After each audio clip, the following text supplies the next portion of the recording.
ಪ್ರೇಮಾಮೂರ್ತಿಯವರು ಸಾಮಾಜಿಕ ಹೋರಾಟಗಾರರು ನಮ್ಮ ಜೊತೆ ಇದ್ದಾರೆ. ಮೇಡಮ್ ನಮಸ್ತೆ, ಕಾರ್ಯಕ್ರಮಕ್ಕೆ ಸ್ವಾಗತ ತಮಗೆ. ಹಾಗೆಯೇ ನಮ್ಮ ಜೊತೆ ಮಾಡೆಲ್ ಸಂಗೀತಾ ಹೊಳ್ಳ ಅವರು ಕೂಡ ಇದ್ದಾರೆ, ಅವ್ರನ್ನು ಕೂಡ ನಾನು ಕಾರ್ಯಕ್ರಮಕ್ಕೆ ವೆಲ್ಕಮ್ ಮಾಡ್ಕೋತೀನಿ. ಸಂಗೀತಾ ಹೊಳ್ಳ ಅವರೇ, ಕಾರ್ಯಕ್ರಮಕ್ಕೆ ಸ್ವಾಗತ.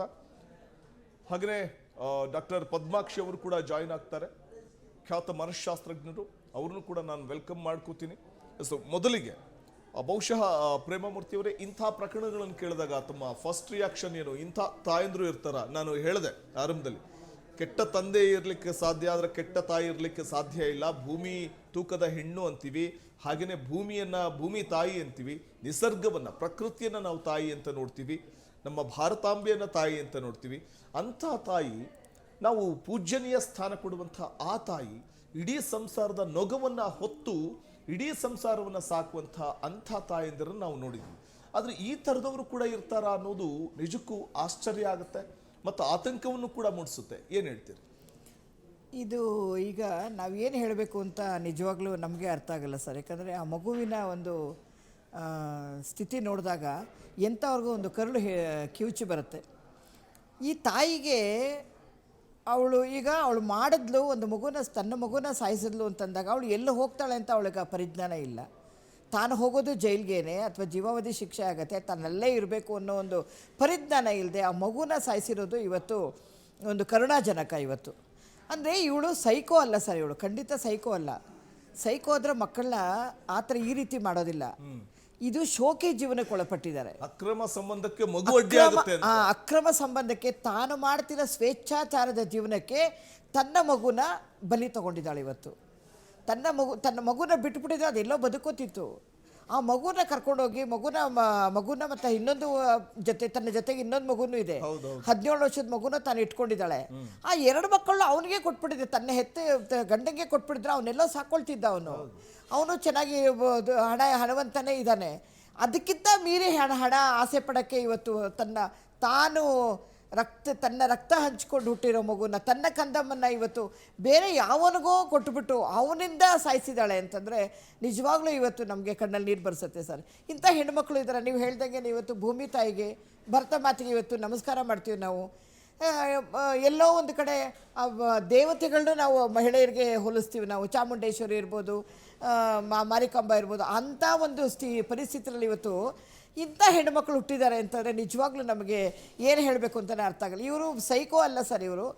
ಇವರು ಕಾಮದ ಆಸೆಗಾಗಿ ಅಥವಾ ದುಡ್ಡಿನ ಆಸೆಗಾಗಿ ಅಥವಾ ಶೋಕಿ ಜೀವನಕ್ಕೋಸ್ಕರ ಇವರು ಇಂಥ ಕೆಲಸಗಳ ಮಾಡಿದ್ದಾರೆ. ಮಾತಾಡ್ತಾ ಹೋಗೋಣ. ನನ್ನ ಜೊತೆ ಖ್ಯಾತ ಮನಃಶಾಸ್ತ್ರಜ್ಞರಾದಂತಹ ಡಾಕ್ಟರ್ ಪದ್ಮಾಕ್ಷಿ ಅವರು ಕೂಡ ಜಾಯ್ನ್ ಆಗ್ತಾ ಇದ್ದಾರೆ. ಅವ್ರನ್ನು ನಾನು ಕಾರ್ಯಕ್ರಮಕ್ಕೆ ವೆಲ್ಕಮ್ ಮಾಡ್ಕೋತೀನಿ. ಮೇಡಮ್ ನಮಸ್ತೆ, ಕಾರ್ಯಕ್ರಮಕ್ಕೆ ಸ್ವಾಗತ.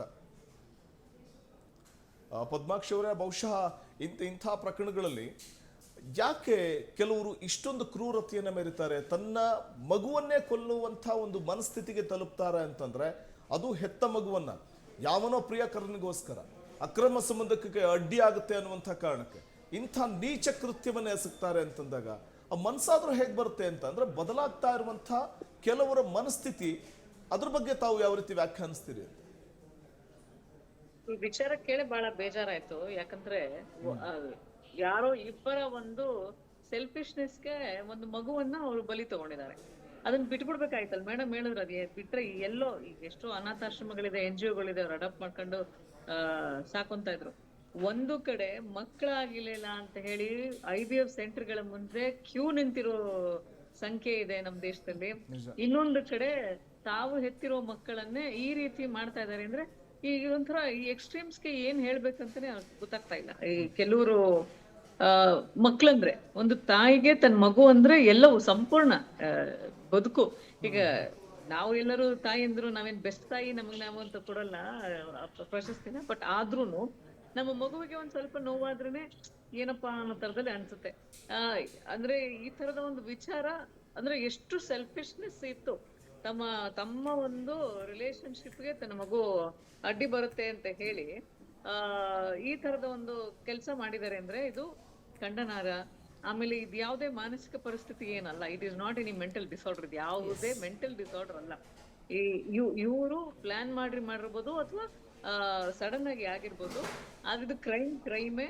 ಅವ್ರು ಎಷ್ಟೇ ಸಾಹುಕಾರ ಇರ್ಲಿ, ಏನೇ ಇನ್ಫ್ಲೂಯೆನ್ಷಿಯಲ್ ವ್ಯಕ್ತಿಗಳಿರ್ಲಿ, ಇಂಥ ಕ್ರೈಮ್ಗಳು ಸಮಾಜದಲ್ಲಿ ಕಡಿಮೆ ಆಗ್ಬೇಕು ಅಂದ್ರೆ ಇಂಥವ್ರಿಗೆ ಶಿಕ್ಷೆ ಆದಾಗ್ಲೇ ಸರಿಯಾದ ಲೆಸನ್ ಹೋಗೋದು ಸಮಾಜಕ್ಕೆ, ಈ ಬೇರೆಯವ್ರಿಗೆ ಅಪ್ಪ ಇದು ಈ ತರ ಆದ್ರೆ ನಮಗೂ ಹೆಚ್ಚು ಕಡಿಮೆ ಆಗುತ್ತೆ ಅಂತ. ಕೆಲವರೆಲ್ಲ they just take the society for granted, they take law and order for granted, ಎಲ್ಲವನ್ನೂ ಗ್ರಾಂಟೆಡ್ ಆಗಿ ತಗೊಂಡ್ಬಿಡ್ತಾರೆ. ಅದೇ ಆದಾಗ ನೋಡ್ಕೊಳ್ಳೋಣ ಬಿಡು, ಸಿಕ್ಕಾಕೊಂಡಾಗ ನೋಡ್ಕೊಳ್ಳೋಣ ಬಿಡು, ಏನೂ ಆಗಲ್ಲ. ಕೆಲವರೆಲ್ಲ ವೃತ್ತಿಪರರು, ವೈದ್ಯರಾಗಿರ್ತಾರೆ ಅಥವಾ ಈ ತರ ಲಾಯರ್ಸ್ ಆಗಿರ್ತಾರೆ, ನೋಡ್ಕೊಳ್ಳೋಣ ಅನ್ನೋ ಒಂದು ಆಟಿಟ್ಯೂಡ್ ಅಲ್ಲೇ ಈ ತರದೊಂದು ಆಗಿರುತ್ತೆ. ಇದಾದ ಮೇಲೆ ಅವರು ಏನ್ ಜೊತೆಗಂತೂ ಈಗಿರಕ್ ಸಾಧ್ಯನೇ, ಸಿಕ್ಕಾಕೊಂಡ್ಮೇಲೆ ಜೀವನ ಪರ್ಯಂತ ಜೈಲಲ್ಲೇ ಇರ್ಬೇಕಾಗತ್ತೆ. ಈ ಜೊತೆಯಾಗಿರ್ಬೇಕು ಅನ್ನೋ ಒಂದು ಅವ್ರ ಸೆಲ್ಫಿಶ್ ಮೋಟಿವ್ ಸಾಧ್ಯನೇ ಇಲ್ಲ. ಇನ್ನೊಬ್ಬರ ಒಂದು ಗೋರಿ ಮೇಲೆ ಒಂದು ರಿಲೇಶನ್ಶಿಪ್ ಕಟ್ಟಕ್ಕಂತೂ ಸಾಧ್ಯನೇ ಇಲ್ಲ.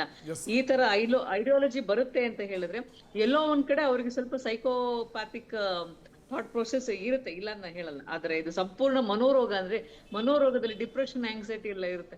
ಆ ತರದ ಒಂದು ಬೇಜಾರಿಂದ ಮಾಡಿರೋಂಥ ಕೆಲಸ ಅಲ್ವೇ ಅಲ್ಲ, ಅವರ ಒಂದು ಸೆಲ್ಫಿಶ್ನೆಸ್ಗೆ ಮಾಡಿರುವಂತದ್ದು ಕ್ರೈಮ್ ಇದು. ಎಸ್ ಮಾತಾಡ್ತಾ ಹೋಗೋಣ. ಸಂಗೀತ ಅವರೇ, ಬಹುಶಃ